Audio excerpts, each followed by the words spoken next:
പിന്നെ ഇതങ്ങോട്ട് വായിക്കും. ശിവനേത് കൊറേ ഉണ്ടല്ലേ. മുണ്ടക്കേത്തേക്കുള്ള വണ്ടി എപ്പോഴാ? 4:30.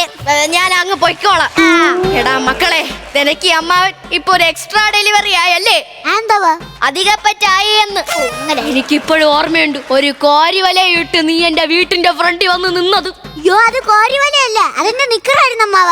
അതിനൊക്കെ എങ്ങനെയാടാ നിക്കറെന്ന് പറയാൻ? കൊറേ തൊളയുള്ള ഒരു നിക്കറിട്ടുണ്ടവ വന്ന്. അതിപ്പോ ഇവിടെ പറയേണ്ട ആവശ്യം? നീ പഴയതൊക്കെ മറക്കുന്നു.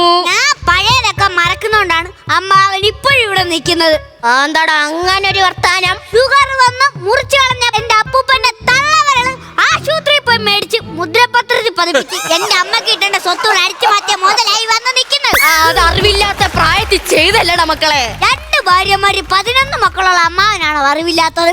അതുകൊണ്ടെന്താ അവരിട്ടിട്ട് പോയപ്പോ ഞാനല്ലേ വന്നത് നോക്കാൻ വേണ്ടി. അത് ഈ അമ്മാവൻ അറിയാടാ മക്കളെ. അതുകൊണ്ട് ആ സ്നേഹം ഈ അമ്മാവൻ നിന്നോട് എന്നും